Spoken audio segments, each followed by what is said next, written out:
नमस्कार साथियों, BA second year के फर्स्ट पेपर फिलोसफी के फर्स्ट पेपर पाश्चात्य दर्शन के इतिहास में आपका स्वागत है।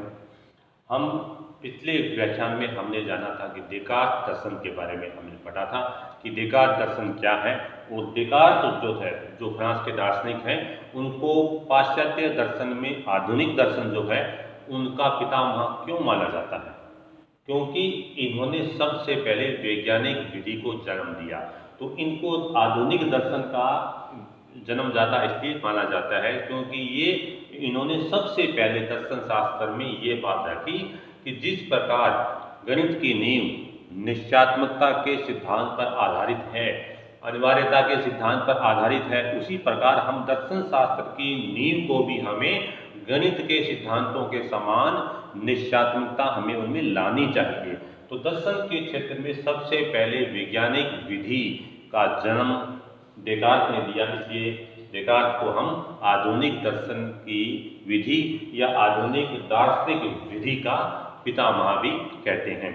इनकी जो दार्शनिक विधि थी उसके 4 स्टेप थे कि सबसे पहले हमें किसी भी चीज की सत्यता को तब तक नहीं मानना जब तक कि उसकी सत्यता का हमें स्पष्ट ज्ञान नहीं हो जाए। स्पष्ट और परिस्पष्ट से युक्त विचार ही सत्य है। दूसरा, उस समस्या का विश्लेषण करना, समस्या को छोटे छोटे अंशों में बांट लेना। समस्या को बांटने के बाद में हम उसको सरलता से कॉम्प्लेक्सिटी की ओर, सरलता से जटिलता की ओर अपने बढ़ते हैं। और चौथी बात है कि जब हमने समस्या का समाधान कर लिया तो जिस समस्या को अपने विभिन्न भागों में बांटा था उनमें कोई भी अंश जो है वो छूट नहीं जाए, यानी समस्या के विभिन्न भागों का आखिरी कॉलम में संश्लेषण करना, आखिरी कॉलम में उन सारों को मिला देना। ये दार्शनिक विधि है, कोई भी दार्शनिक विधि है उसके ये 4 स्टेप हैं। और उसके बाद में ये अपनी दार्शनिक विधि को एक नया नाम देता है जिसको बोला जाता है कोर्टिजियन मेथड। कोर्टिजियन मेथड कई बार पेपर में पूछते हैं भी कोर्टिजियन मेथड क्या है। तो कोर्टिजियन मेथड क्या है? कोर्टिजियन मेथड का मतलब पद्धति, वह पद्धति या वह विधि जो सभी वस्तुओं के प्रति संदेह लेकर चलती है। डेकार्त के दर्शन में वह विधि, वह पद्धति जो सारे वस्तुओं के प्रति संदेह लेकर चलती है, डेकार्त ने उसे कोर्टिजियन मेथड कहा है। डेकार्त कहता है कि यदि हमें सत्य की प्राप्ति करनी है, क्योंकि हमारे दर्शन का मूल लक्ष्य क्या है? सत्य की प्राप्ति करना। तो यदि हमें सत्य की प्राप्ति करनी है तो हमें एक बार संदेह करना होगा, एक बार हमें सभी वस्तुओं पर संदेह करना होगा। तो संदेह जो है वो मेरे दर्शन का उद्गम है, संदेह मेरे दर्शन का लक्ष्य नहीं है। मेरे दर्शन का जो लक्ष्य जो है, साधन और साध्य दो चीज होती है। साधन मतलब लक्ष्य, मेरे दर्शन का जो साधन जो है वो है संदेह, यानी हमें अपनी यात्रा जो है वो संदेह से आरंभ करनी है। लेकिन उस संदेह की यात्रा से आरंभ करके हमें किस चीज को प्राप्त करना है? वो है सत्य, क्योंकि दर्शन का लक्ष्य है सत्य को प्राप्त करना। लेकिन यदि हम सत्य को प्राप्त करना चाहते हैं तो हमें सारी वस्तुओं के प्रति संदेह करना होगा, हमें अपने आप पर भी संदेह करना होगा, हमें इंद्रिय जगत की वस्तुओं पर भी संदेह करना होगा, हमें इस जगत की वस्तुएं और जगत पर भी संदेह करना होगा भी ये जगत जो है ये भी वास्तविक नहीं है। हमें अपने इंद्रियों पर भी संदेह करना होगा कि इंद्रियों के द्वारा जिन वस्तुओं का हमें ज्ञान हो रहा है वो वास्तविक नहीं है। ऐसे करते करते हमें एक बार सारी वस्तुओं पर हमें संदेह करना होगा, क्योंकि संदेह जो है वो मेरे दर्शन का साधन है। अगर आप सत्य प्राप्त करना चाहते हो तो आपको संदेह से अपनी पदयात्रा आरंभ करनी होगी। तो संदेह करते करते एक समय ऐसा आएगा जब हमें लगेगा कि कोई एक चीज ऐसी है जिस पर मैं संदेह नहीं कर सकता। वो चीज क्या है? वो चीज ये कहता है कि मैं अपने आप पर संदेह नहीं कर सकता, मैं चिंतन करने वाले पर संदेह नहीं कर सकता, मैं संदेह करने वाले पर संदेह नहीं कर सकता। यदि मैं ये कहूँ कि मैं संदेह करने वाला हूँ, मेरा अस्तित्व नहीं है, मैं चिंतन करता हूँ, मेरा अस्तित्व नहीं है, इसका मतलब आपका आपका वचन है, आपका वाक्य जो है, आपका जो आप जो बोल रहे हो वो आत्म विरोधी है। कोई अपने आप का खंडन नहीं कर सकता। कोई ये बात बोल सकता है कि इंद्रिय जगत का अस्तित्व नहीं है, ईश्वर का अस्तित्व नहीं है, आत्मा का अस्तित्व नहीं है, लेकिन कोई ये नहीं बोल सकता कि मेरा अस्तित्व नहीं है। क्योंकि अगर आप अपना खंडन करोगे तो आपके कथन का ही खंडन हो जाएगा।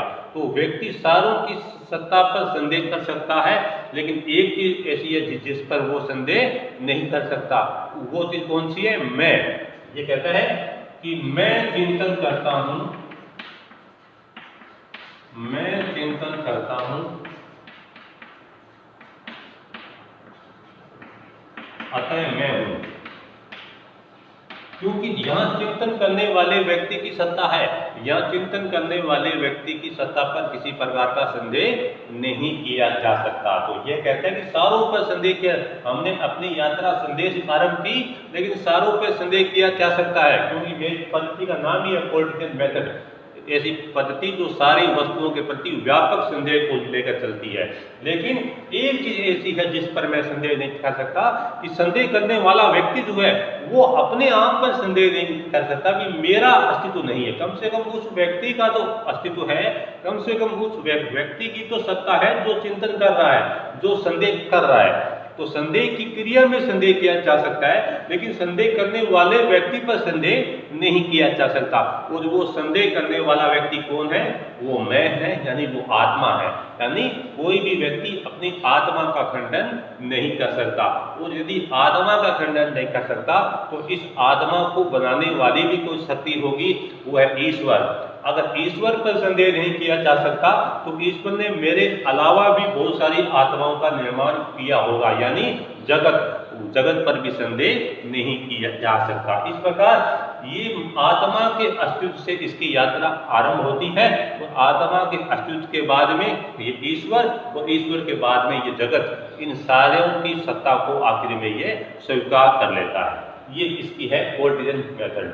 आगे है द्वैतवाद। इसका द्वैतवाद जैसे नाम से पता है, द्वैतवाद कोई भी दर्शन शास्त्र में, कोई भी, चाहे वो भारतीय दर्शन है, चाहे वो पाश्चात्य दर्शन है, कोई भी सिद्धांत, कोई भी दर्शन, कोई भी संप्रदाय जो ये चीज मानता है कि दो चीजें हैं और दोनों एक दूसरे के विरोधी हैं, दोनों एक दूसरे से भिन्न है।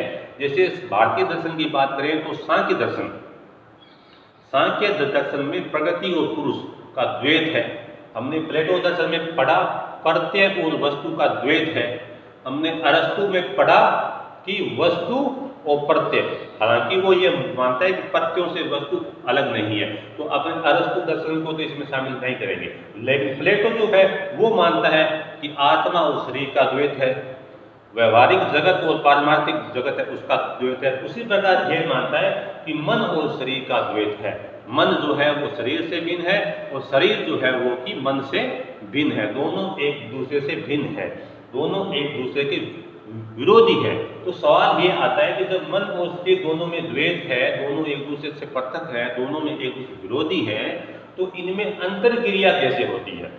शरीर में जो क्रिया होती है उससे मन प्रभावित होता है, और मन में जो क्रिया होती है, मन हमारा दुखी है तो हमारा शरीर जो है उससे पता चलता है कि आज हमारा मूड ऑफ है, आज हमारा मन सही नहीं है, तो शरीर जो है वो भी हमारा साथ नहीं देता है। शरीर हमारा बीमार होता है तो हमारा मन जो है वो भी क्षीण होने लगता है।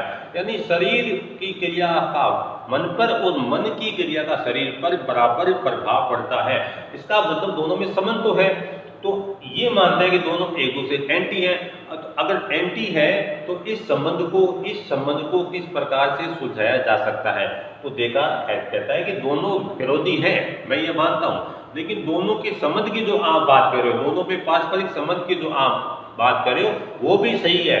वो दोनों में पारस्परिक संबंध इसलिए होता है कि हमारे शरीर में एक अंग है पीनियल ग्रंथि। पीनियल ग्रंथि, ये पीनियल ग्रंथि जो है ये आत्मा और शरीर दोनों का मिलन बिंदु है। आत्मा में जो क्रिया होगी उससे शरीर में, और शरीर में जो क्रिया होगी वो उससे आत्मा, दोनों इस पीनियल ग्रंथि के माध्यम से प्रभावित होती रहती है। शरीर की क्रिया से आत्मा और आत्मा के चिंतन से शरीर, इन दोनों में बराबर क्रियाएं होती रहती हैं इस पीनियल ग्रंथि के माध्यम से। आत्मा और शरीर के संबंधों की दृष्टि से हमारे शरीर का एक अंग, वो पीनियल ग्लैंड, ये सबसे महत्वपूर्ण है, क्योंकि आत्मा जो है, देखा ये मानते हैं कि आत्मा जो है वो शरीर के इसी अंग में निवास करती है और यहीं से आत्मा और शरीर दोनों में क्रिया प्रतिक्रिया होती रहती है। तो इसका मतलब क्या हुआ कि शरीर और आत्मा तो भिन्न है, शरीर और आत्मा तो विरोधी हैं, लेकिन इस ग्रंथि के माध्यम से दोनों में क्रियात्मक वाद विवाद होता रहता है, दोनों में क्रियात्मक संवाद होता रहता है, दोनों एक दूसरे को कारणात्मक रूप से प्रभावित करते रहते हैं और दोनों में आपस में संवाद चलता रहता है। तो ये पीनियल ग्रंथि जो है, इसके माध्यम से शरीर और आत्मा के भिन्न होते हुए भी उनमें पारस्परिक सहयोग या पारस्परिक संवाद जो है वो चलता रहता है। धन्यवाद।